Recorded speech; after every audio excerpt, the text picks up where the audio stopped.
My name is Dennis Speed, and on behalf of the LaRouche Political Action Committee, I want to welcome everyone here to tonight's forum, Ending the Coup Against Trump. This is a special meeting being held on the day before the first-year anniversary of the release of the National Intelligence Estimate, notorious statements concerning what people have come to know as Russiagate. The defense of the presidency of the United States is not a partisan question. It should be remembered that 2018 is also the 50th anniversary of the assassination of Robert Kennedy and Martin Luther King. And whenever you bring up that double assassination, which occurred on April 4th and then June 6th, you're talking about the presidency because of the relationship of Robert Kennedy to the previously assassinated president of the United States, John Kennedy, because of the fact that that was a presidential year and because of the fact that there was a coup against the presidency of the United States in one sense then, and there is an attempt to do that now as well. Coups are treasonous. And unless you are an opponent of the system of government of the United States, you are opposed to coups. This has nothing to do with your partisan beliefs of any type. What we want to do today is we want to outline for you not merely the particulars, and of course if you have questions, we will take those questions in due course this evening, but we want to have three speakers who are going to talk about what the actual condition is of our nation, what the condition of peril is, and what the possible opportunities and options are for resolving that condition. So what we're going to do is we're going to start first with Barbara Boyd. Barbara is the author of the Special Investigative Report some of you may have seen, called Robert Mueller is an Amoral Legal Assassin. He will do his job if you let him. And she's going to be on with us here on the screen. We'll have her first, and followed by our other two speakers, William Binney, who's here with me to my immediate left, and then Ray McGovern. On January 6, 2017, as Dennis just said, one day short of a year ago today, Barack Obama's intelligence chiefs released a document designed to upend the presidency of Donald Trump. It was the so-called assessment by a group of hand-picked intelligence analysts tasked by John Brennan and James Clapper that President Putin had ordered a Russian influence campaign to swing the 2016 presidential election to Donald Trump. The centerpiece of that alleged influence campaign, the claim upon which the entirety of Russiagate rises or falls, was the assertion that the Russians hacked the Democratic National Committee and John Podesta. Emails from these hacks were publicly released showing that Hillary Clinton and the DNC were rigging the Democratic primaries against Bernie Sanders, and that Clinton herself was a craven puppet of Wall Street. A secondary claim in that assessment, and much elaborated in subsequent televised hearings before Congress, is the notion that Putin is a master of propaganda. According to this claim, Putin can literally bend your mind like the worst James Bond villain if you just give him a Facebook account and a few dollars. For a dime, he can probably literally suck out souls, using social media even while others spend $1 billion more on the same social media to absolutely no apparent effect. Tonight, I believe we will show you that this assessment is a lie, a very dangerous one, which has launched our nation and humanity on a path which could very well lead to World War III. Little noticed in the sensationally covered January 6, 2017 intelligence assessment was a note stating that the primary source for this information was British intelligence. This fact was described as, quote, closely held, end quote, in the New York Times story of January 6th covering the assessment. It was bragged about in the London Guardian article of January 7th. The Guardian story notes, over the course of the campaign, British officials were alarmed as their U.S. counterparts over the extent of contacts between Trump advisors and Moscow, and by Trump's consistently pro-Russian stance on a range of foreign policy issues. I think that quote is worth repeating. Over the course of the campaign, British officials were as alarmed as their U.S. counterparts over the extent of contacts between Trump advisors and Moscow, and by Trump's consistently pro-Russian stance on a range of foreign policy issues. That is the actual strategic issue in Russiagate. The reason this nation's elites appear to have gone progressively mad and seem more unhinged with each passing day. On January 23, 2017, 2 weeks after the British role in the Russia hack story was leaked to the New York Times, Robert Hannigan, the head of the British Signals Intelligence Agency known as GCHQ, suddenly and unexpectedly resigned. According to the Times story and the factless assessment circulated by our intelligence community, the Russians gained access to DNC computers in July of 2015, and the British picked it up and relayed to the FBI and other American agencies in autumn of 2015.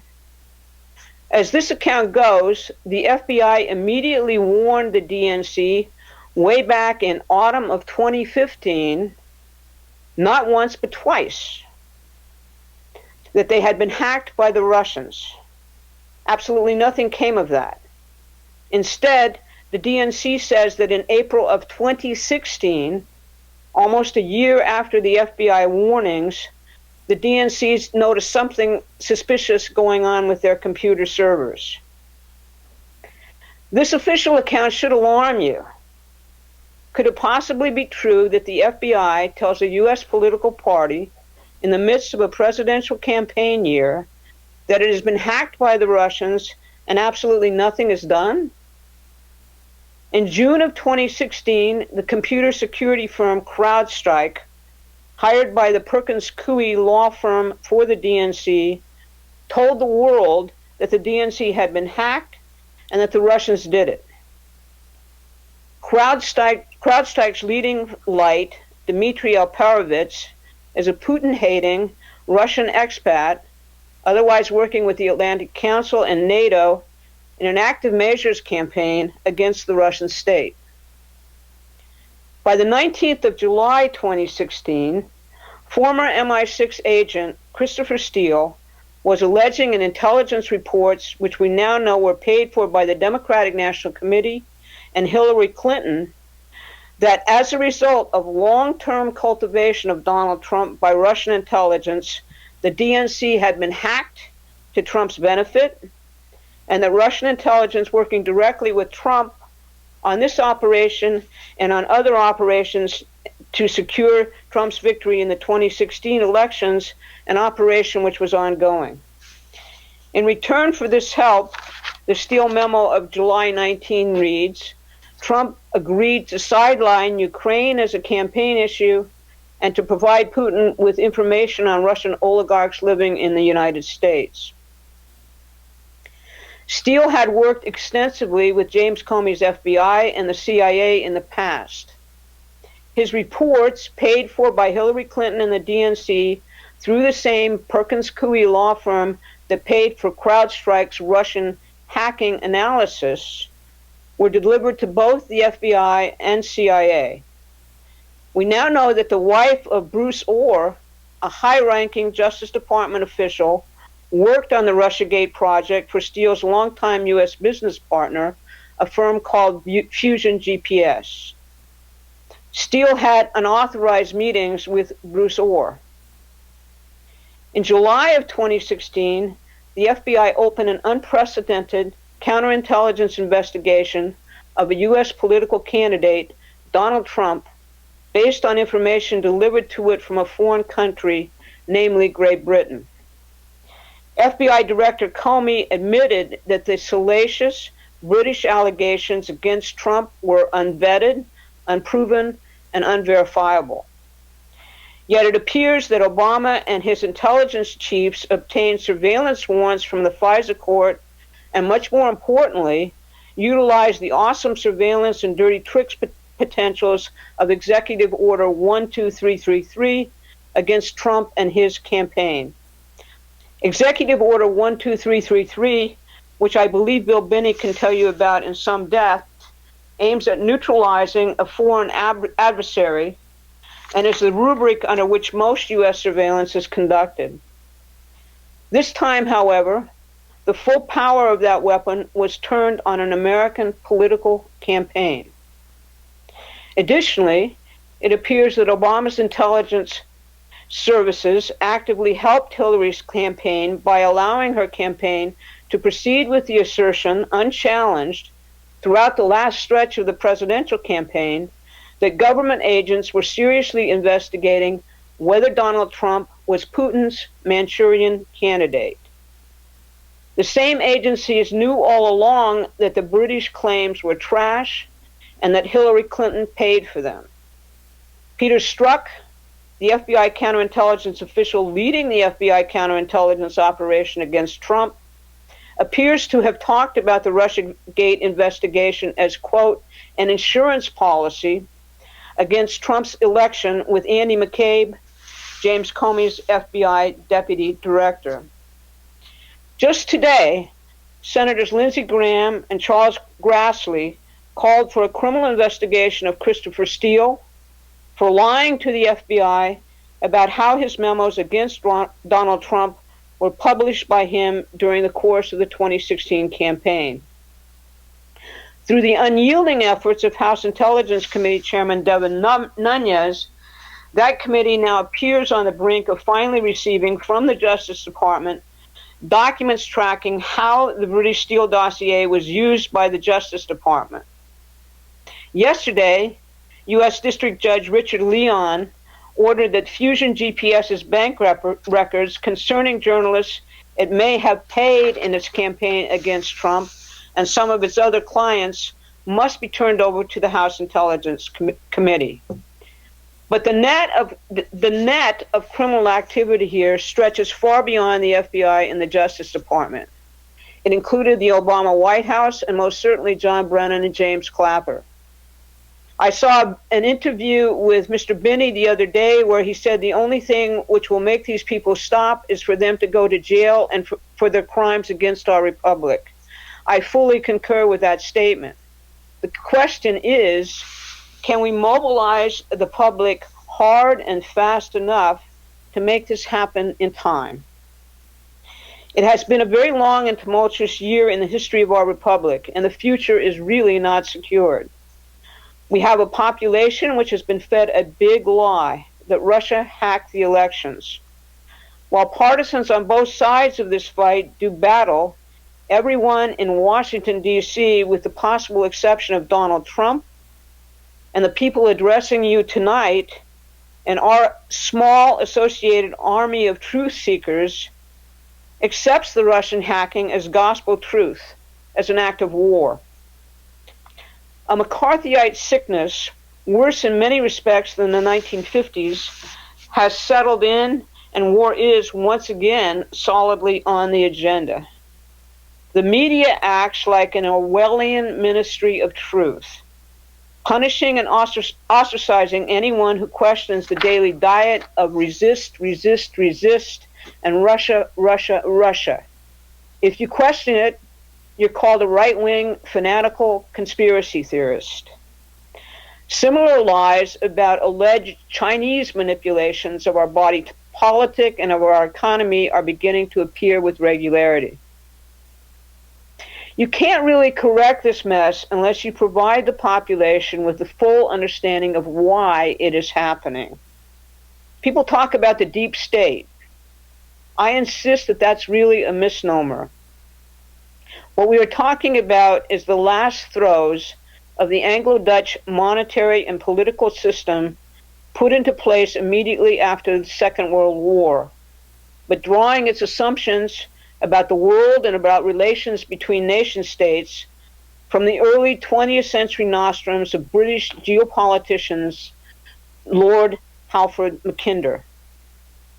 Under Mackinder's theory, which has been the hegemonic idea of all British imperial policy from his time forward, Who rules East Europe commands the heartland.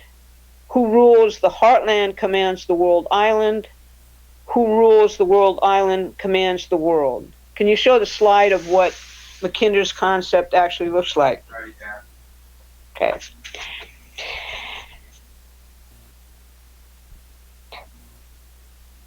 Henry Kissinger and Zbigniew Brzezinski, the authors of so much American genocide and the current theorists, if you will, of the Washington foreign policy elites, are Mackinder devotees, geopolitical fanatics. So was the Nazi theorist Karl Haushofer. Since 2013, China has embarked on a grand initiative called the One Belt, One Road Project. In conjunction with Russia, Eurasia, Mackinder's geopolitical pivot for the world will be crisscrossed with high-speed rail, whole new cities, its infrastructure and populations fully developed. Can you show the slide of the land bridge? To our current political establishment, this is a geopolitical nightmare, an existential threat. In their view, they need to control Russia, hopefully to continue looting it as they did in the 90s before Putin, and to control the developing world in order to sustain their post-World War II imperial model. Barack Obama responded to China's initiative not by joining it, as President Xi offered, but by overthrowing the government of Ukraine and attempting to surround and thwart China via the TPP and naval encirclement in the Pacific. Obama was a full believer in the British Great Game and in what is called the Thucydides trap, that the rise of China dictated that Anglo-America has to go to war. Obama had set the nation on a path to war, which Hillary Clinton was supposed to complete. China proposes an end to geopolitics by engaging what it calls win-win cooperation, where nations identify common aims, such as the conquest of poverty worldwide, and work to really achieve that goal on a timetable, while respecting fully the social systems of those nations participating in the project. So, as Clinton and Obama prepared for war, along came Donald Trump, and he says we should get along with Putin. Along came Donald Trump and says he will be best friends with Xi Jinping. Trump even talks about the U.S. participating in the Belt and Road Initiative, which would create thousands of productive jobs here. Along came Donald Trump talking about withdrawing the United States from the whole Mackinderite perpetual warfare show. Trump's campaign and election represented a deadly threat to the Anglo-Americans. He, in effect, stopped a war which had already been set into motion, and now the Anglo-Americans are frantically attempting to reestablish that course. That is really what is going on behind the day-to-day media show. That is the actual clash behind the curtain. And I have to ask, given the last 24 to 48 hours asserting that the president is quite nuts, who do you think is more sane? The people pushing for war or Donald Trump? I also really don't think my emphasis on the British here is subject to question. Here's the preface to Peter Wright's famous expose of MI5 and MI6, Spycatcher, which was written in 1988. John Le Carré once wrote that the British Secret Services have an image but no face.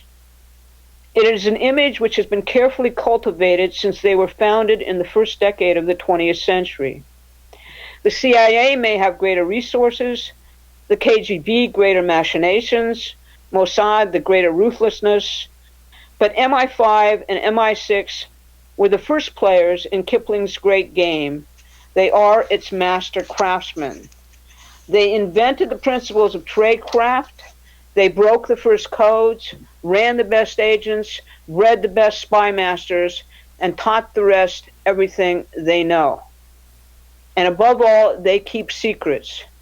In the intelligence world, MI5 and MI6 are still primus inter pares, first among equals.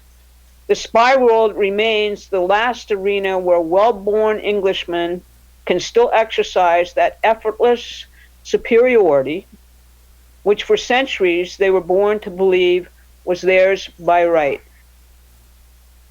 Just look at the British pedigree of the main players in Russiagate to date. It's almost as if this is taking place in London rather than in our country. There's the British origin of the Russia hack myth. There's Christopher Steele and his MI6 friends. British intelligence has, through NATO and on its own, run a huge active measures propaganda operation ever since the war on Ukraine against Russia, specifically seeking to delegitimize any favorable view of Putin or Russia. Christopher Steele played a major role in the British Obama-Ukraine coup, writing hundreds of memos to Victoria Nuland and John Kerry, and using the same sources, he says, that he used in his salacious attacks on Trump. Part of this British propaganda operation was running at the Democratic National Committee in 2016 and using official Ukrainian and other East Bloc intelligence resources to attack both Paul Manafort and Donald Trump. Academics from this British NATO propaganda campaign have provided most of the evidence to our Congress concerning Russian social media practices and alleged crimes. Who provides the allegedly incriminating emails about the now infamous meeting at Trump Tower with the Russian lawyer? It is the weird British tabloid publicist Rod Goldstein. Where's the guy I call Baby George Papadopoulos working while he showers the Trump campaign with emails to set up meetings with Putin? Well, he's working for a company called Energy Stream in London, which is working on the so-called Southern Gas Corridor designed to destroy Russian natural gas hegemony in sections of Europe. As Steele described it to Luke Harding, his most recent public relations man, who wrote a book about Steele, they provide dirt to all sides in the various wars of Russian oligarchs. That's the relationship between Fusion GPS and Orbis. Isn't this the most perfectly designed British penetration operation of Russia one could imagine? You have to ask it. Who misdirected the Senate Judiciary Committee to allege that Russia, rather than the British, is ultimately responsible for the Steele dossier, but Bill Browder, the British intelligence asset par excellence? Luke Harding, in his book about Steele, also informs us that the British have been keeping book on Donald Trump ever since an early visit to Russia in 1987. A certain section of British intelligence convinced themselves that the KGB made this trip happen. I am sure there are some points here with which my co-panelists would disagree. My intelligence credentials are hardly anywhere near theirs. I come from the School of Hard Knocks, coupled with a lifelong endeavor to understand and use the method and strategic analysis of Lyndon LaRouche. Like Trump, LaRouche got in big trouble with the British. He challenged them directly. He challenged their system directly. That resulted in a letter to the FBI in 1982 from the British government, more or less demanding LaRouche's prosecution. They claimed he was a Russian agent of influence. Robert Mueller, the guy designated to take out Trump via what I call assassination by legal brief, played a key role in that prosecution together with the propaganda apparatus set up in the Reagan administration by George H.W. Bush, Bill Casey, and the CIA's Walter Raymond.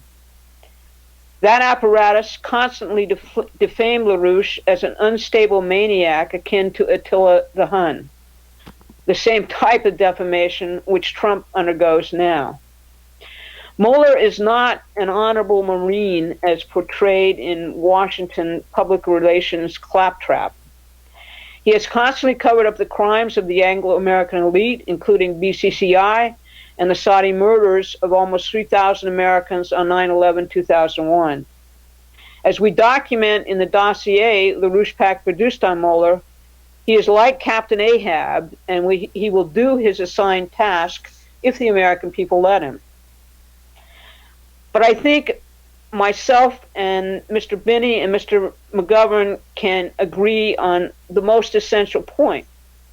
Russiagate, as portrayed, is a dangerous hoax. The whole Russiagate narrative rises or falls on the question of whether or not the Russians hacked the DNC. If that is untrue, together with the accompanying British fabrication called the Steele dossier, then the whole story falls apart and its perpetrators are exposed to prosecution for their fabrications. I believe that Bill Binney and Ray McGovern are true national heroes because they exposed what they have exposed. So let's listen to them and let's figure out then how we can get this really aired with the American public. Thank you.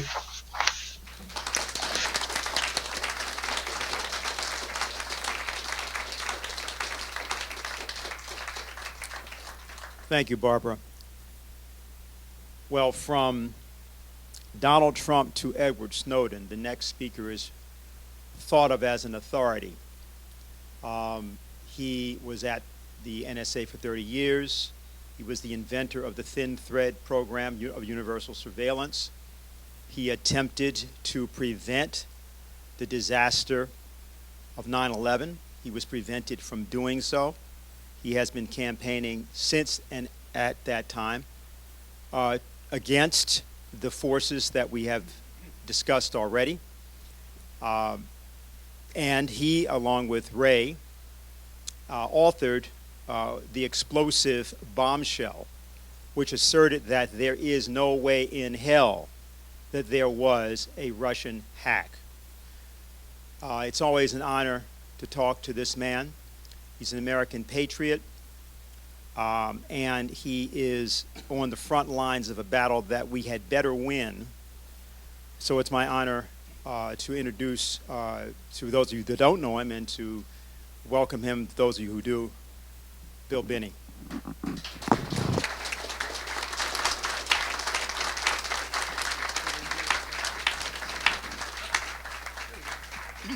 Okay, thank you. I'd like to make a comment just about some of the British intelligence and how they were the experts of the world. That was true until about the late 50s, early 60s, and then I came to NSA. And I was never impressed with anything they did, and they used to call me, they used to refer to me as on the Soviet Union and the Warsaw Pact, they referred to me as the bottom line. So I had the title of being the bottom line. So I thought that was a cute title. But anyway, I used to send them woozlegrams all the time. Every time I would solve a system, I would take it through step by step how the solution worked and how you could figure it out, so that they could do it too. And so that was part of the reason they called me the bottom line. That is, I had figured out so many things. I had figured out all kinds of secret things that nobody ever saw and didn't know about. Even the Russians didn't know they had it. So, but if you did the things I did, which was a lot of fun, why, you could figure all of this out, all the things they had in their secret safes and envelopes inside the safes, things they didn't even know they had. But I could figure that out, and it was pretty straightforward and easy, but unfortunately there were not too many people at NSA who understood or wanted to follow that process. So that means that there's nobody there knowing or doing that kind of thing anymore. And it's why they were surprised when they moved more Russian troops into Crimea. That's also why they were surprised when they moved into eastern Ukraine. None of that would have been a surprise to me. And all the techniques that I'd used and the understanding I had of the Russian military and how they operated, and also the Russian mind, the way they think, which was very important too, because that gives you the idea of how to solve things. So that's a little background. Tell us about those indicators, Bill. Oh, I had 5 indicators, none of which were on the U.S. indicator list. They were the real ones, the ones that had meaning, the way you could separate training from real things in the world. And I watched it happen in Czechoslovakia, the Yom Kippur War, Afghanistan, even the Chernobyl events. So anytime they were ever going to, even the threat to Poland, all of that surfaced with those 5 warning indicators, none of which were on the U.S. official list of warning indicators. So, and then when I figured it out and laid it all out, why everybody inside NSA that was involved said, we can't tell anybody about this. we have to keep this secret. Well, that's contrary to the way I thought. I thought we should share everything so that everybody knew how to do things and they could also do it and make it more effective on a wider scale. That was the way my policy was. My policy inside NSA was share, share, share, and theirs was shut up, shut up, shut up. So, don't share, don't share, don't share. Because their philosophy was pretty simple. If you share knowledge that you have, what that means is everybody's got your knowledge. Then you're not special. So you don't have anything up on them. So you're no longer the leader, the people that, the person that somebody looks to for the answer. Everybody else can give the answer too. Well, I thought that was counterproductive. So, but at any rate, after I got to NSA, I had a lot of fun sending out woozlegrams to GCHQ. So, then I looked at, and Ray and I have been discussing this, the alleged hack, which I understood to be quite a fabrication from the very beginning. Because first of all, NSA wasn't telling you where the packets went, and they would know if they were hacked where those packets went, because in the packet TCP/IP packet format, if you're not familiar with it, it gives you a way of managing, reconstructing the session by a number, giving a specific number to a whole series of packets that belong together. So that gives you the idea of how to repackage that thing, each session. And then internally in there is the IP number of the original originator and the terminal of where the packet's supposed to go. And that's what the machines do that manage the distribution of data in the net. That's how they pass it around. So that all you needed was one packet, and you could tell where it came from and where it was going. And NSA has traceroute programs mapping all the packet transfers around the world. They've got hundreds of traceroute packets in switches and servers all around the world. In fact, the last time they count on one of the slides from Edward Snowden said in the computer network exploitation, they had over 50,000 implants in switches and servers around the world. That means any switches everywhere, and they showed the distribution of it from the Soviet Union, or the old Soviet Union, across all of Europe, through Asia, all over it, and in the United States too. But then those are also tied with tapping points, where they actually use basically a prism type affair, where it takes a fiber input and then splits it into two and duplicates it. Then they send one to the NSA NARIS or variant device, depending on whether it's not whether it's AT&T or Verizon or some other company, and then that sessionizes everything, reconstructs everything on those fiber networks, and they pass it to the storage facilities in Utah and where have you. That's where they're storing all this data. My estimate of the storage facility in Utah was it could hold 5 zettabytes of data, which is 5 times 10 to the 21st power bytes. Characters. Like a lot. Yeah, yes, it is. In fact, it's more than probably something like 100 times the total knowledge of everything man has ever created. But the point is that that storage facility is 1 million square feet, and 100,000 square feet of that is devoted to actual storage. The rest is power and cooling and stuff like that.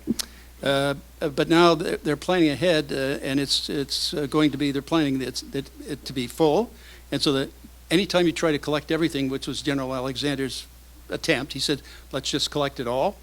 And that means it's an ever-increasing amount year after year. That means you have to keep building year after year, you have to keep building bigger facilities to store it, because it's going to be more and more data. So what they're now doing, and they broke ground last summer for this, is a 2.8 million square foot facility on Fort Meade, which is about 3 times the size of Utah.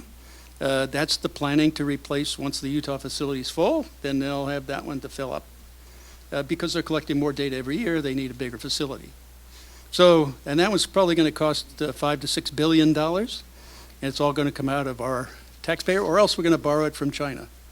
So either way, but at any rate, I keep looking back and saying I've been distributing information about this to all kinds of news agencies, TV, radio, and various others, newspapers. And the first slide is one that I've been distributing to all these agencies so that they could see inside the U.S. where the tap points are for, this is for AT&T. It's called the Fairview program. And if you looked at it, they keep claiming, and this is what I call the obvious lie, this is the obvious lie that the American public's being told by our government. We're only after foreigners, and that's why we have all these taps and copying all this data. Well, if you look at this, that's kind of distributed with the population of the United States at tap points. The other thing is that if they ever wanted foreigners, see those little green points along the coast? There's 11 of them. On the west coast and the east coast, that's where all the foreigners are. That's where the transoceanic cables surface. All the foreigners' communications are coming into the United States through those points, or going out from the United States, or they're transiting, foreigners coming in, going then through the U.S. to Canada or Mexico or even Asia somewhere. So any transit and communication into or out of to foreigners and anything involving foreigners is at those green points. So that's where they should be tapping if they're after foreigners. But why do you have the rest of those tap points distributed with the population of the U.S.? It's because we are the target. That's why. If they wanted foreigners, they have the green points already. So what's all the rest of this stuff? Well, and that's why they're building Utah. And we, of course, I was there to witness the start of this in October of 2001, when they started pulling all the billing data from AT&T, about 300, well, it was about 400 million total average per day of long distance calls, of which 320 million of those were U.S. to U.S. So it was all internally in the U.S. And so all that was being graphed so that there was a violation of First Amendment, and eventually you could figure out a lot of things. That'd be a violation of the Fourth Amendment, and they started using it to prosecute people. So that was a violation of the Fifth and Sixth Amendments of the Constitution. So they kept scrapping the Constitution and doing this. And so I went on the web using Google, looked at this, and I decided I'm going to go find out where these points are. So I have now the locations of all of them to the building and address. I've shared this with any number of people. I gave it to Laura Poitras for her if she wanted to publish it. And she in turn turned it over to the New York Times. And she told me that anyway, that she turned it over to them and they refused to publish. They did so because they said if they published it and one of those points was attacked, why, they'd be blamed. So it was so much for the First Amendment requirement of the free press to inform the public of what their government's doing on their behalf, like spying on them. And this is not simply metadata, this is all content too. They've been lying about that from the beginning. I mean, how could you even look at something like internally in NSA? How could you even conceive of spying on your lover to see if she or he is cheating on you? How can you do that with metadata? You have to have a little content to see if somebody's messing around. Okay, so the point is, they had that in the NSA storage. That's a local phone call between people locally. I mean, you can have an affair, you can't go too far anyway, you have to be in a reasonable proximity. So, this is what I call the big lie, and we're all buying into this. That's why 702, that's the joke. 702, an oversight of it, is a joke. That's not what they're doing.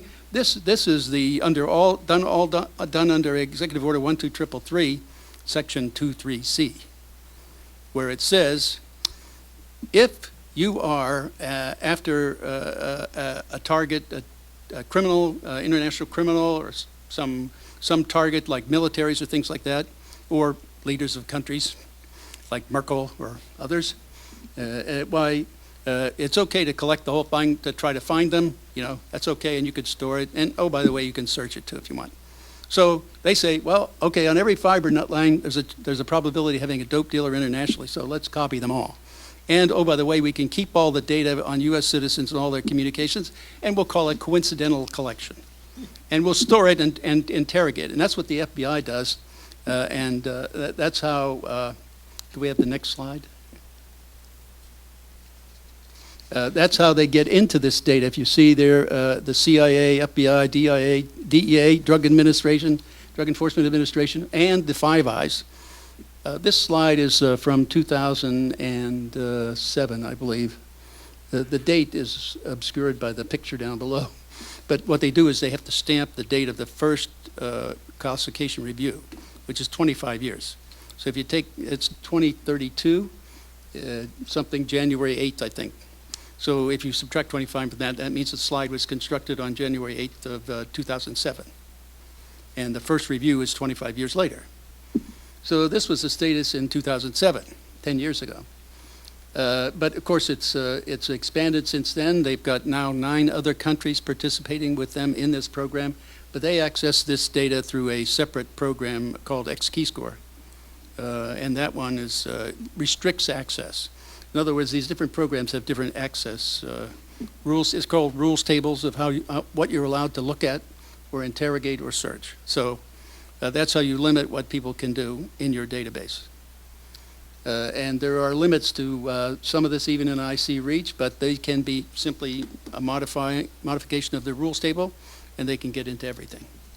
So that's the Five Eyes looking at all the data that NSA has on everybody, including us, and including the British citizens, as well as all the others in the world. So it's you can spy on each other and cooperate that way too. So it's easy. The mechanism is already existent for that, and so that's the easy way to do it. And then, can we get the next slide, please? Not that one. The next one. This one, yeah. Programs. This all feeds into the NSA programs internally. This was where I came in. This was my design for NSA. The whole thing. Picking out right up front the traffic thief, picking out the selected targets that you knew about, and then passing it through a process where it gets down and the metadata gets graphed and relationships are built. And we were preparing to do 2-degree separation of selection of data from that as a part of the process of automatically analyzing and figuring out who the new targets were, and then adding them automatically, basically taking people out of the loop, because they did a very bad job. I mean, they were inconsistent and variable. So it's unfortunate, but that's the way the analysts were. So, and then it's all indexed down to the databases, Pinwheel and Nucleon, which are the internet database in Pinwheel and the phone database in Nucleon. So, I mean, the phone network wasn't too much a problem. Public switch telephone network was basically run by the companies for NSA. They wanted these selections, and the company would provide it to them, including the audio. And all the tap points that they had would also pick up the audio, voice over IP, and all of that too. So that's one of the main targets they felt that people were using to do criminal activity on the voice over IP. It was cheaper too, so they didn't have to pay as much. So that was the entire design we left, and they haven't changed a damn thing for 16 years. It's all been the same. There's nothing new here. This is what we left them. Except we had several programs running that would not enable them to do what they're doing today. Like right up front, we had programs that filtered all data that wasn't relevant out. We never took it in. So they never had the chance to abuse it. We never had to store it anywhere because it wasn't there, So if you can make that decision right up front, your management of content is much easier. That was the approach we took, but see, Cheney wanted to know, he grew up under Nixon, right? He wanted to know what his enemies were doing and planning, and he wanted to know what all the politicians, all his political opponents were all about. So in order to do that, and you need to know what everybody's doing to control them, so let's collect it all. That's really what it's all about, population control. You can see it with the use of the data against Jim Rosen, the Associated Press, also against Elliot Spitzer. He was going after the bankers for defrauding people, fraudulent solicitations, causing the 2007-8 crisis. Well, he was going to go after them criminally. And of course, in order to get rid of him, they had to have the FBI, which you see in the lower right, on the lower left, over there with CIA, going directly in through it's really the FBI Technology Center in Quantico, Virginia, directly into the NSA databases. There's no oversight of that at all. There's no reporting of any of that, no auditing of any of it, and there's no oversight by either the courts or the Congress. So this is what I've been telling them. They should start asking questions. They don't believe this crap. They should start asking questions about the Fairview program and all these accesses that are going on that they don't even know about, or they don't follow, or they don't want to know about, because if they did know about, they couldn't claim plausible deniability. That's really what their action is. They can claim plausible deniability. Oh, didn't happen on my watch. I didn't know about that. This is their game they're playing. And this is the lie they're perpetuating with us, the people. And the mainstream media is going along. They're worthless here. You know, they're basically worthless. They're all going along with this charade.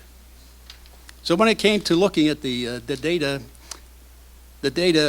saying that the Russians hacked the DNC, this is the background. You know that NSA knows who took those packets and where they went. All they had to do was have one packet and look internally at the TCP IP format. They know the originator and terminating IPs. You know where the system sent them, the worldwide system. Because they're machines, you have to tell them exactly what to do, or that won't happen. So it's in the format as to where the things go. So they should know who exactly got that, where that IP is. I mean, they did it a few years ago with Chinese. They said it came from that place in Shanghai, a building in Shanghai. It was a military building. So they should be able to do the same thing with any hack. And they should have packets on every hack if they've got them. I mean, we used to see this stuff all the time. We had no problem at all just finding out about it and recognizing it in, you know, like 25 years ago. So where are they now? That was the main reason I opposed the idea that the Russians hacked, because the NSA is not saying where the packets went. And they would know because they've got trace route programs in hundreds of switches all over the world, and here in the US and around the world. And those switches would tell them where those packets went. They'd have captured those packets and mapped them. If you don't, all you have to do is go on the web and Google trace route, and it'll give you the idea of what the capability is of the commercially available versions. That doesn't say that those are the exact versions that NSA is using. I'm sure they've spiffed them up. I mean, I would too. But you know, they also have another program called Trace Watch, and you could see who's coming into your computer, who's in your computer. And there's various versions of that for different operating systems. So if you go on the web and Google that, you can download that. The software is free, by the way. Last time I looked, anyway. You can download it, and you can trace route anybody sending you any email. You can watch who's in your computer and what they're doing. So go Google those, and you can read about that. So, but this is the main area where all the collection accesses that NSA has, and all the data that people are feeding them to store for them to query goes into these programs. And the indexing by the graphs of the metadata is how they pull that data out of the storage of content. So once you pick that metadata up and say, give me all the content on this piece of metadata, it just goes in there, looks at the graph, and goes in and pulls out all that data. So that's how they're doing retroactive research of that.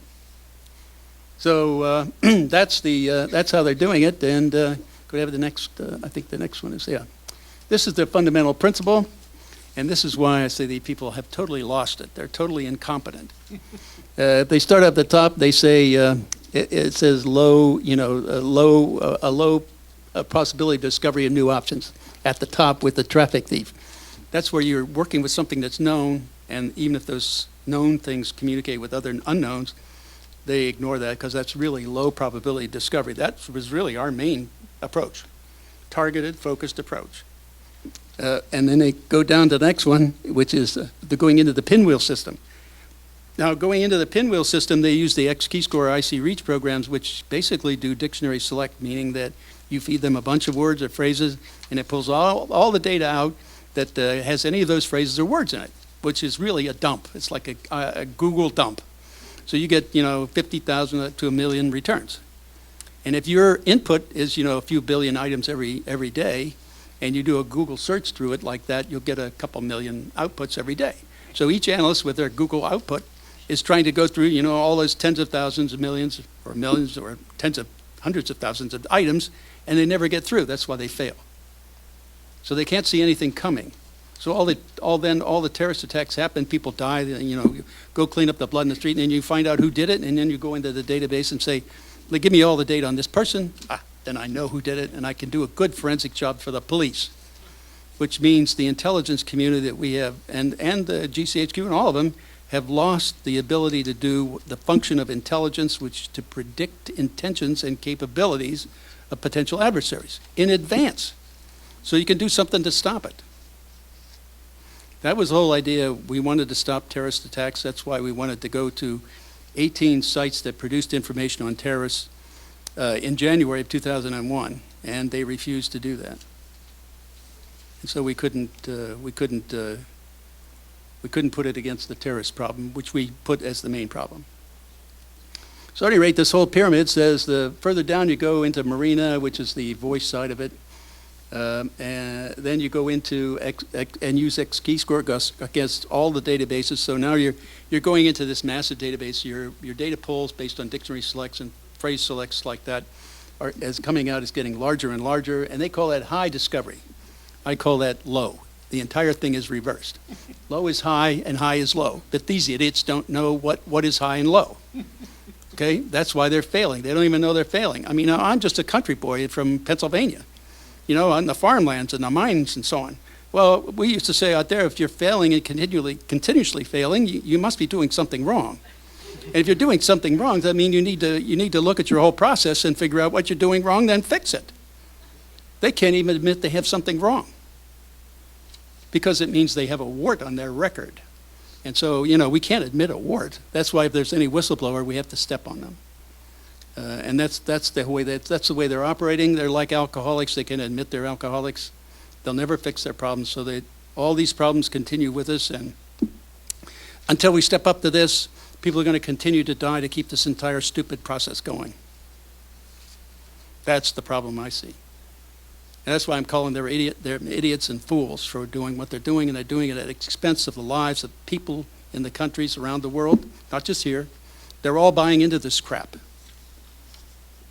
And the British also, and they're even going overboard with video, but we're catching up. So, and just like we're trying to catch up with them invading countries. You know, they've still invaded more countries than we have.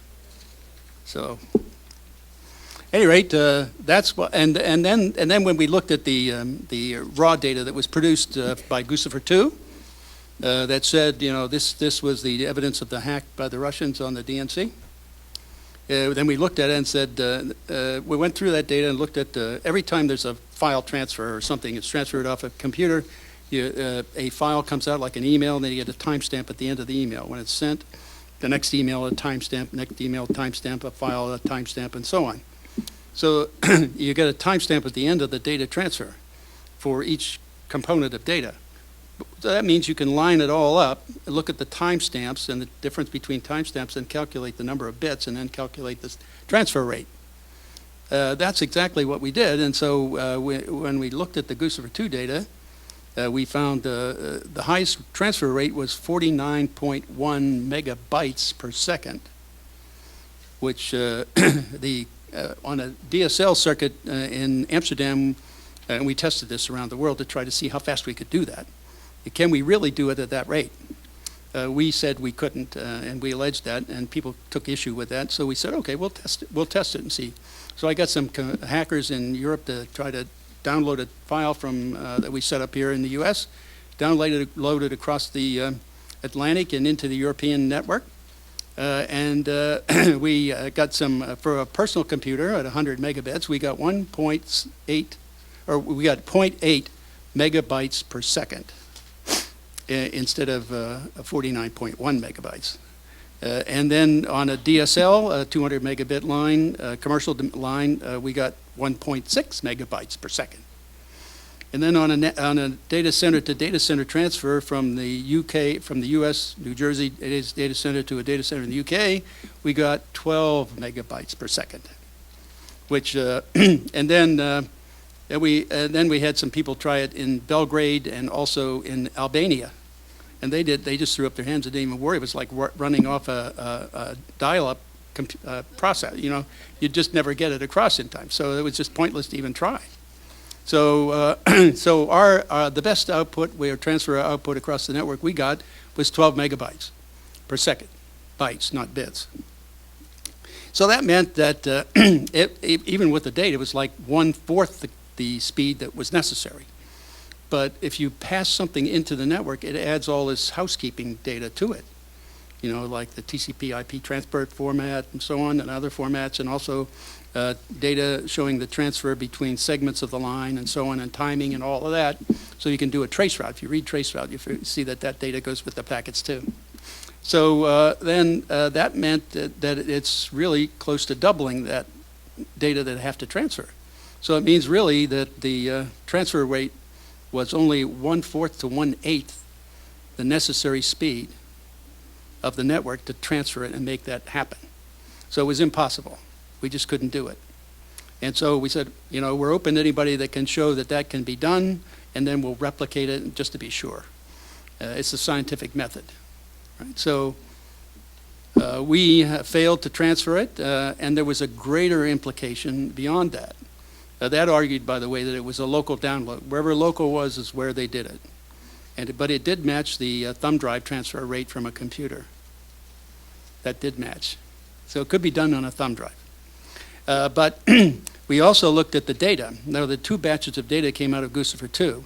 One was dated the 5th of July, on the 5th of July transfer, and another was dated the 1st of September. So after we were looking at that, some things looked a little suspicious. I was doing this, Duncan Campbell. He and I were looking at this a bit last month, or a month before that. And if you ignored the date and the hour, and looked only at the minute, second, and millisecond, the two files merged. They interleaved with one another so that it could form one continuous file. So in other words, Guccifer 2 is playing with the data, and then he did a ripple change on the hour and the date. Well, who is he? Well, wait a minute, I'll get that. Trying to do. Patience. So what that meant was all of this is a fake. It's a fabrication.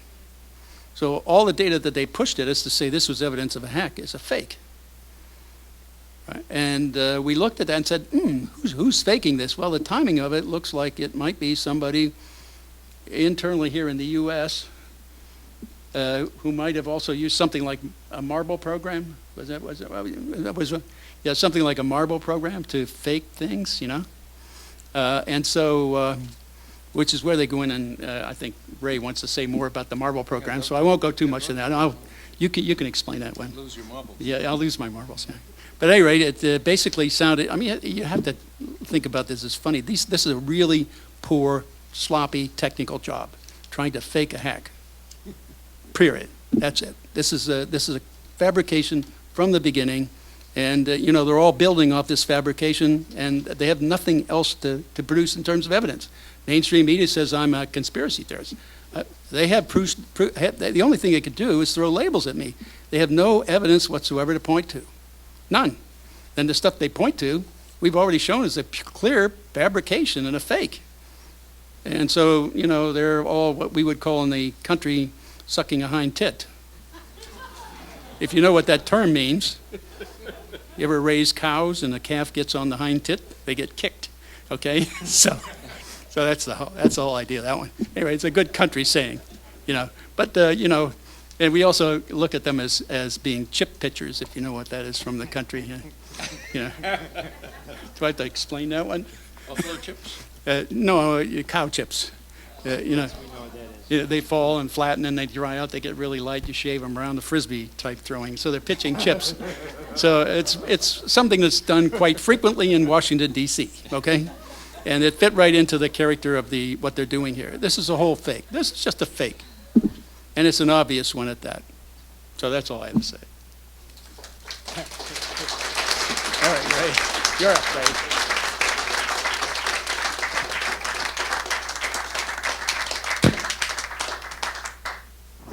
Ray McGovern is the founder of the Veterans Intelligence Professionals for Sanity. I'd like to start on a very serious note. For 55 years now, I've been trying to look at the world, and particularly the United States, through Russian perspective. Put yourself in Vladimir Putin's place now, with a fellow who is totally unpredictable, lashes out rashly at the first real or imagined slight, and has his finger on the button no matter what size it happens to be, or on the codes.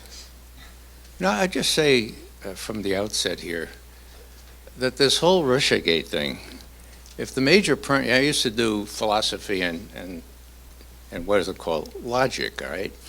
If you had a major premise that Putin really wanted to have Trump as president, you could see him sitting around the table with his advisor saying, oh man, this guy is really something, you know. He lashes out, he's unpredictable, he brags about being unpredictable. That's just, oh, this is going to be terrific. That's just the guy who went across the ocean with his fingers on the nuclear codes. Hello? Or look at it this way. New York Times says there's 83% chance Hillary Clinton's going to win. Okay. Well, it wasn't always that high, but that was September or so. Okay, wow. Well, most people thought that Hillary Clinton was going to win. Unless Vladimir Putin was clairvoyant, he's the only guy on the globe that thought that it would come out otherwise. So what's the percentage? What's the percentage to hack into the DNC computers and Hillary's emails if you know you're going to be caught anyway, and you have to live with this future president? The incentive is not very, very great. So I've had this logical problem with the whole major premise, and if it still holds in logic, if the major premise is faulty, even in arithmetic or mathematics, it doesn't work, right?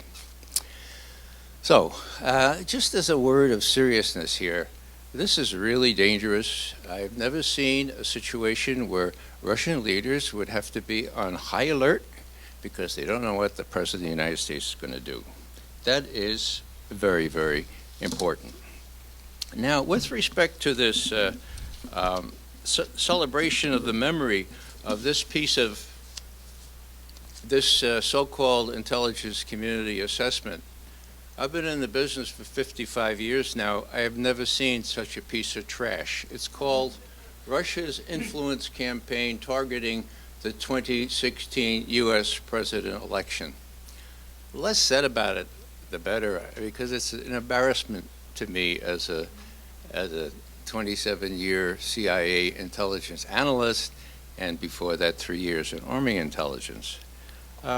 There's warnings right in this. It says, you know, just because we assess this and we assess that and we assess the other thing, that doesn't mean we have any facts to prove that. Well, hello. And yet, you know, everybody salutes, especially the New York Times, 17 intelligence agencies. Well, you know, it wasn't 17. It wasn't even 4. It wasn't even 3. It was hand-picked analysts, and I see the hand of one James Clapper in drafting this thing. Can you imagine? That's why it sounds like something out of the 5th grade during the height of the Soviet menace in the 50s, okay? It's, you know, Clapper is on record as saying that the Russians are almost genetically determined to be really bad guys. Yeah, driven. They're almost genetically driven, thanks for the clarification, to be deceptive and bad. Well, hello. Maybe he's never met a real Russian. And then, of course, he said, oh, wow, Putin's thanking Trump for preventing a massacre in St. Petersburg. Wow, what a clever case officer Putin is. Oh, he's got the Trump really kind of wound around his finger. It's really whether Trump is mentally ill or he's got real problems, that's for sure. And so when we put ourselves in the position of seeming to support his contention that this is a witch hunt, because it is, you know, that is very uncomfortable. I've been called by some old friends in CIA, you know, a Putin pocketeer. I guess that's somebody in Putin's pocket, you know. And so it gets really, really pretty bad. But Bill and I have this little quirk, you know. We took one oath and one oath only, and that was to defend and protect the United States Constitution against all enemies, foreign and domestic. We happen to think that was the controlling thing here. We also know that the very wise people that drafted our Constitution knew, and they said they knew, that every generation some president would start acting like a king. And so they put right into this basic document the provision, the orderly legal provision to get rid of that person. It's called impeachment, all right? Now, are there grounds for impeachment to Donald Trump? My God, let me count the ways. But not this.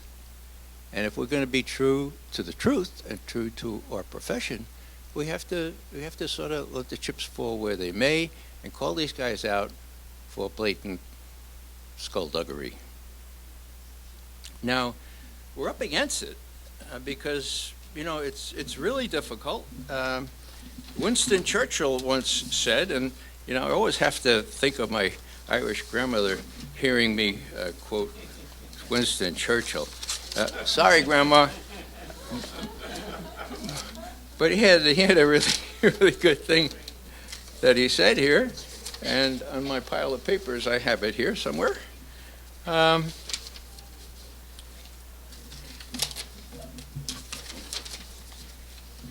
it was really good. There it is. No. Okay. Well, he talked about how it's much easier to fool the people than to correct them once they've been fooled. And that's the problem we all have.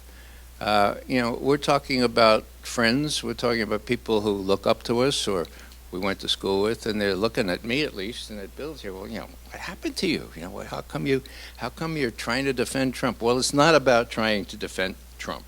It's about trying to counter all the misinformation that's been going on by warmongers, and by people who've got our kids killed. That's what it's about. So all these pundits and all these Washington Post and New York Times folks, they keep drumming the drums for war. Those people will have something to answer for, although they probably never will. Winston Churchill, men occasionally stumble on the truth, but most of them pick themselves up and hurry off as though nothing happened. Okay? So that's what we find about most of our friends. They may stumble on some truth we tell them, but they'll pick themselves up, they'll recover, they go on as if they never heard what we said, all right?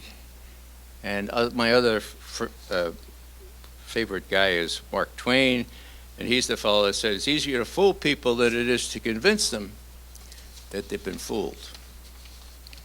I mean, people have been fooled for a year and a half now. People who read the New York Times and think they're learning what's going on in the world. There's still a lot of people right here in this city that think that way, right? And I'll give you some examples here how that's not really true. Okay, what do we move to here? Yeah, well, I'll just say a little thing about all these pundits and so forth that are doing all this to us. You have all manner of people. You have not only the David Sadlers of the Post, the Judy Millers of recent memory. You have E.J. Dionne in the Washington Post. You got people in the Times. You've got Bill Moyers. My God. I don't know if you listened to Amy Goodman, but twice, 2 days running last week, she was advertising that John Brennan has a new Twitter account. John Brennan, torturer-in-chief, runner of the kill list for drones. John Brennan, who never should have been, in the White House, and she's singing his praises. So, what I'd like to just say is that these folks really shouldn't be given the acclaim that they get, and you can see how hand in glove they work with the administration, because as soon as this thing came out, this thing that I held up before, the New York Times the next day had a banner headline across the whole front page of the paper: Putin personally interfered with our in election. Intelligence says.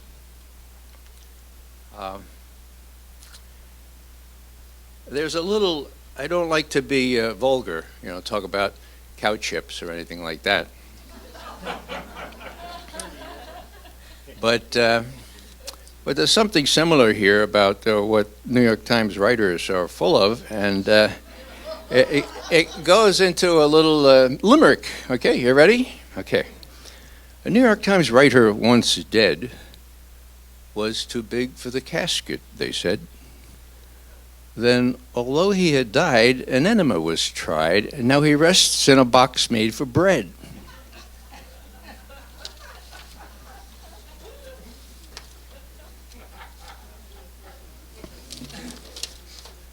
I'd like to go into this thing that Bill mentioned about Vault 7 because it's really important and because it explains a lot, I think.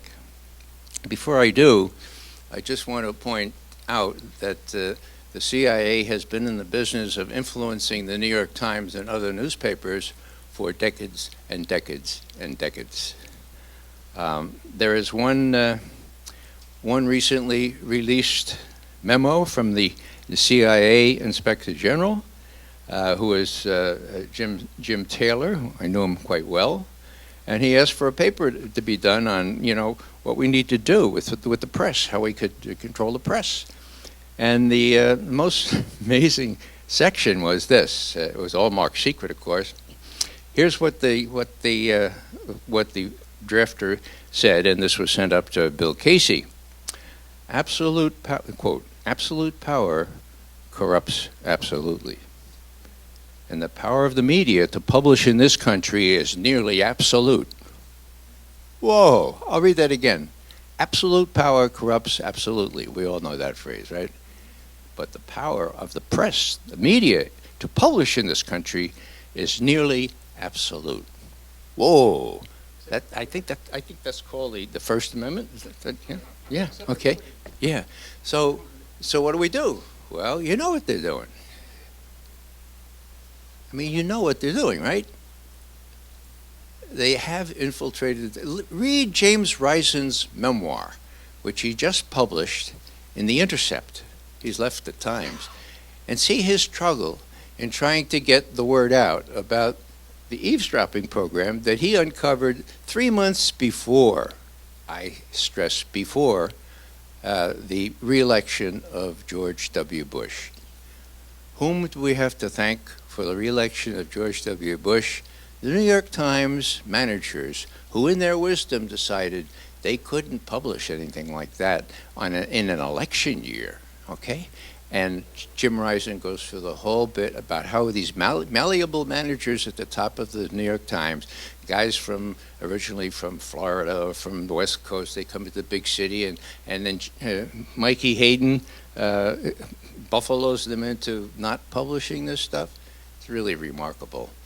So the press is the problem, and I'll just say one more time what I always say: in the 55 years I've been in Washington, I've seen a lot of change, but there's one change that dwarfs all the others, and that is we no longer have a free press, and that could not be bigger. Now, in all of this to and froing, in March, there was a release from WikiLeaks. Julian Assange released what he called Vault 7. Now, he said that these materials, which were given him, not through a hack, couldn't have been through a hack, or the NSA would know about it, were given him by a CIA contractor, okay? We're not sure whether that contractor was still working or not. But it's called Vault 7, and it's a series of cyber warfare tools that the CIA developed on its own? No. Who helped them, Bill? NSA and GCHQ. Yeah, NSA and GCHQ, okay? Why do I mention all that? Well, the first release came out on March 7th, and you may remember the New York Times actually covered this story.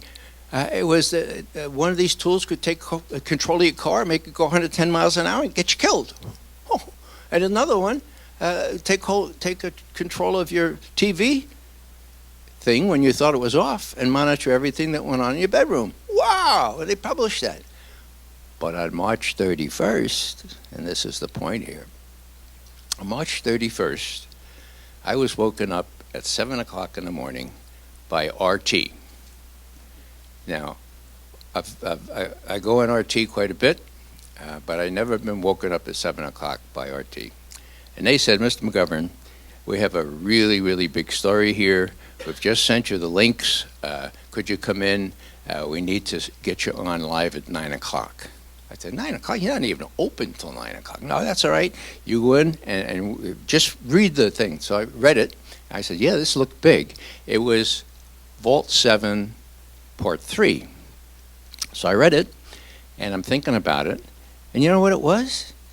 It was a cyber tool that allowed the CIA to hack into a network or computer or server and disguise who had hacked in and obfuscate who it was by leaving telltale signs like Cyrillic or Chinese or Arabic or Farsi or Korean, 5 languages they work in.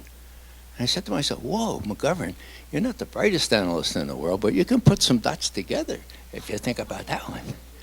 But I didn't know how to really think about it. So here I am driving down the carpool lane all alone into D.C. so I can be there. And I said, I got to call my friend Bill. So I called Bill. Bill, you seen this thing? Vault 7, Part 3? Yeah, I said, well, you know, they say there's a lot of code in here. They say 700 million lines of code. That sounds like a lot. Is that a lot, Bill? Yeah, right, that's a lot, okay.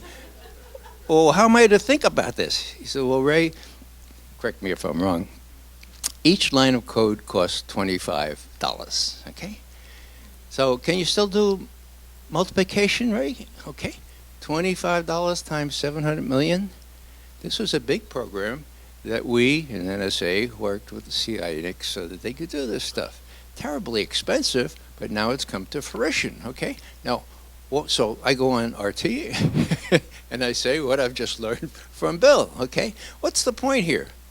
Well, you don't have to be a brain surgeon or a crackerjack analyst to say, they're accusing the Russians of hacking into the DNC and Podesta, and here they had this capability of not only hacking in without knowing the provenance, but also leaving telltale signs like Cyrillic and so forth. And guess what? The New York Times didn't publish on that release on March 31st. They haven't published a word on it. And the Washington Post didn't get the memo. It did a quick short story, but then it's disappeared from the mainstream memo. So that's one reason why Bill and I think, and we have said, that it seems to us much more likely, given this circumstantial evidence, and it is still circumstantial, it's not forensic like the other stuff we have, it seems to us more likely that John Brennan and the CIA were the hackers for February 5. And I should make clear, we're talking about 2 separate and distinct incidents here. We think Julian Assange got the WikiLeaks, the DNC, and Podesta emails from a thumb drive copy from DNC computers way back May, June, whenever it was, probably by some disgruntled DNC worker who maybe worked for Bernie Sanders. He said, my God, she stole the nomination from Bernie Sanders. People need to know about this. Thumb drive, got it to Julian Assange. That's what we think happened there. This other thing we're talking about was very different. And probably it's worth going into just a little bit detail.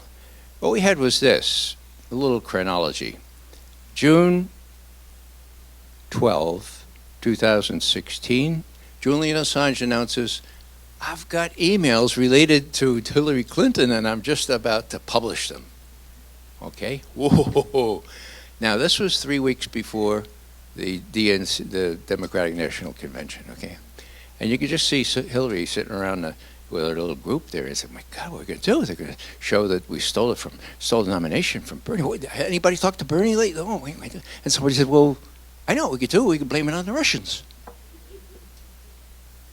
And I said, well, wait a second. It wasn't the Russians. It was Julian Assange. Come on, we get a twofer this way. We hate them both. We'll say Julian Assange working for the Russians. Hillary, anybody got any better ideas? Run with it. That's what they did, okay? That's what they did. On the 15th of June, 3 days after Julian announced he had these emails, we had this very, what we call it, CrowdStrike, a cyber outfit of dubious reputation, announcing, oh, the DNC has been hacked. Same day, Guccifer II rises up out of nowhere and says, yep, CrowdStrike is right, and we did it. And we did it, and we're going to give it to Julian Assange. Now, come on. 3 days later, they had it all set up, okay? It wasn't until the 22nd that it was released, that Assange released the emails, and that was 3 days before the convention. But by that time, they had their little song and dance ready, and Jennifer Palmieri, who is the PR person for the Democrats, has bragged about going around to the cable and other news outlets with their little golf cart, selling the story that the Russians hacked into DNC stuff. So it's a sad story because a lot of people just don't want to believe what we've reasoned to, and when you look at what the CIA, the influence the CIA has on the media, you don't have to trust me. I was not there at the time, but Barbara Honegger was. Some of you know Barbara Honegger. She was working in the White House, and she was there at the first White House staff meeting, at which CIA Director Casey said,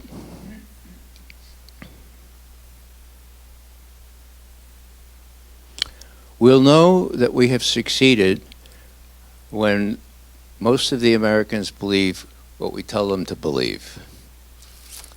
Now, the press has pretty much followed that out to this day. And so when we see this thing, whose anniversary is tomorrow, and we talk about who really did this kind of preemptive hacking to blame it on the Russians, well, the one time that the White House, not the White House, but the CIA PR people came after me was when I said on radio and TV that I thought it was more likely that John Brennan was behind these so-called hacks than the Russians. And a curious thing happened. The spokesman for the CIA director said, look, this is terrible because Julian Assange is a terrible, terrible person. And Julian Assange says, dictators and terrorists have no better friend in the world than the CIA, not Julian Assange. So that's how strongly they felt about what I had said. Now, what happened after March 31st, which again was the day that this Vault 7 Part 3 was released? What happened was this.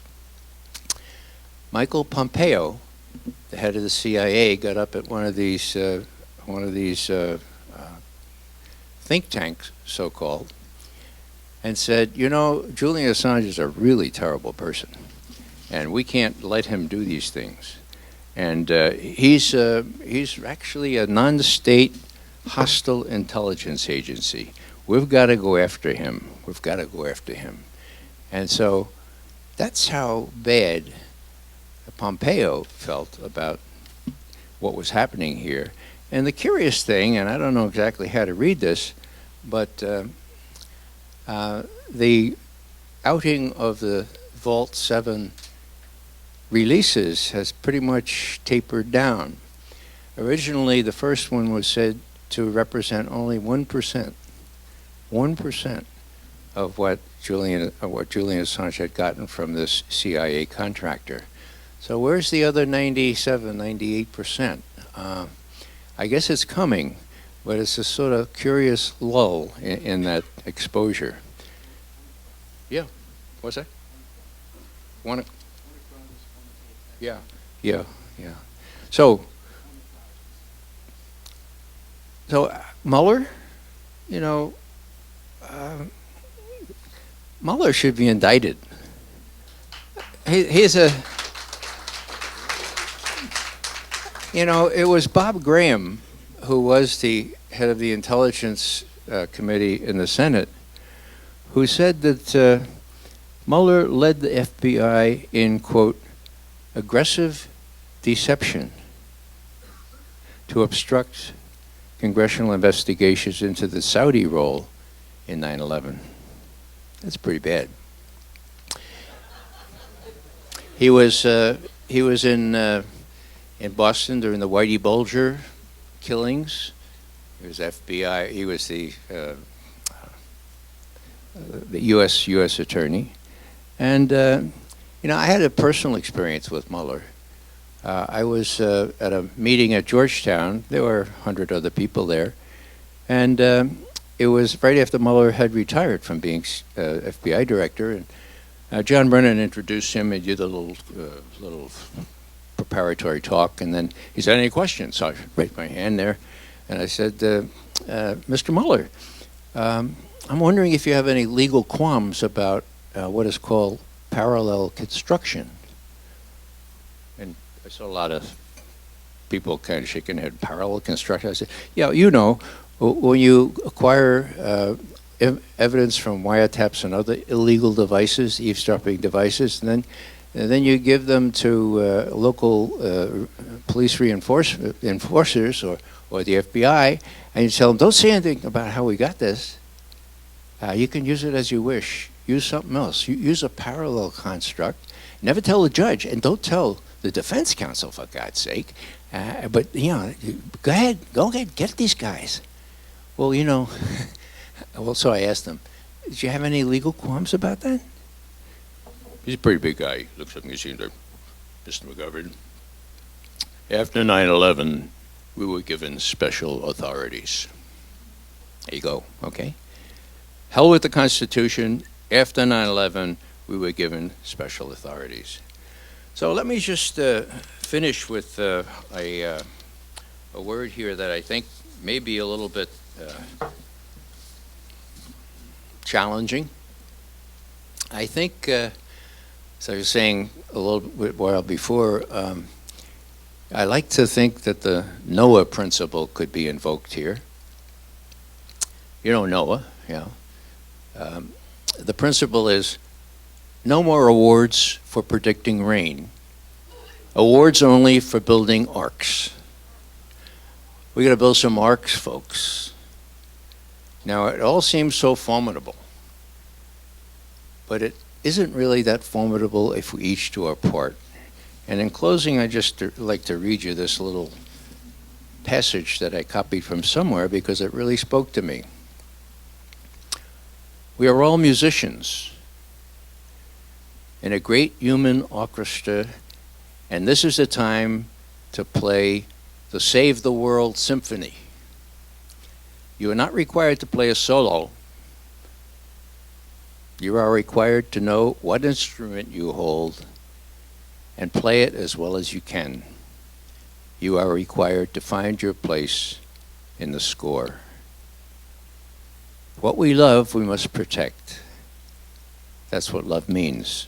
From the right to know and the duty to inquire follows the obligation to act. And so let's all find our place in the script, in the score, in the orchestra, and our own instrument, and hopefully we have more around us and we don't play solo. But we have to do something now, folks, because as Martin Luther King once said, there is such a thing as too late, and it's getting close to that time. Thank you very much.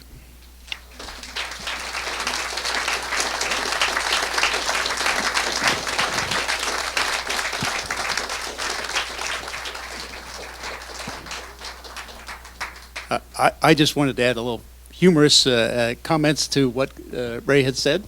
One was about Mueller.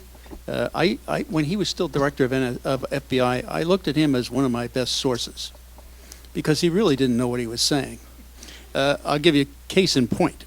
I think it was 30 March of 2011, he was testifying to the Senate Judiciary Committee, or Yeah, the Senate Judiciary Committee. And he was asked, how is he going to prevent a future Fort Hood? And one of the things he said, nobody picked up on, but it was like a shot across the bow. I recognized it immediately. He said, well, one of the things we're doing is we got with the Department of Defense, and we have put together this technology database wherein I, the FBI, can go in and with one query, I could get all past and all future emails as they come in on a person. He basically compromised the NSA database of emails on everybody in the country and around the world. So that was one of the things that kept listening to him, because he always blew it. He didn't know what he was talking about because he had no idea. He just knew, he had the high level view of we can do this, and so he thought, well, he has to tell the people in Congress there, so we can do this. They must think we're smart, so But he was telling me exactly what was still going on, and I knew they were doing that anyway, so that was just proof. So we added that list to our proof or evidence of doing it. And then I know James Clapper personally, by the way. And so I actually had him under contract once in 1999, no, 2000 was. What it was, I was trying to do some wild and crazy things. Congress was giving me money to do this by name, so I had to do stuff, So I was equally happy to do wild and crazy things. So I was looking at SAC, Strategic Air Command. They're the guys who have the hand on the nuclear buttons and all the hardware for bombers and fighter bombers, missiles, and what have you. And so I said, well, gee, with all the sources I have, I can direct the targeting of all their weapons. And then once they fire the weapons, I can also assess the bomb damage assessment of what they just did. And so I can do retargeting of what's left. So that to me, I said I could do that all automatically with software in milliseconds. So I was thinking of proposing to SAC that we do this thing jointly, and they can watch how it works, and they can have the ultimate control of it, but I wanted to do that automatically so they didn't have to waste their time, especially when it came to crunch times, if there ever was one. So I was asking around who can advise me how to do this. So James Clapper, ex-3-star general of the Air Force, used to be deputy commander of SAC. He knows the people out there. Maybe come in. So I hired him in. He was a contractor at the time, so I hired him in for a contract. And I was trying to explain to him what I wanted to do. It was a 3-day contract. It took me 2.5 days to get it across to him what I wanted to do. And on the afternoon of the third day, he says to me, "Oh, you want to make real change." So, in other words, his mindset was status quo. Never changed the status quo. And if somebody comes along in a disruptive approach, like I wanted to do things without people, that was totally disruptive to him. So he just couldn't conceive of it. Mentally, he was unable to do that. So that's where I was pointing to him as mentally incapable. And then, of course, this Russian hack thing, we didn't mention it, but, the voting system in the U.S. is like 50 different versions, and they're not hackable because they're not online.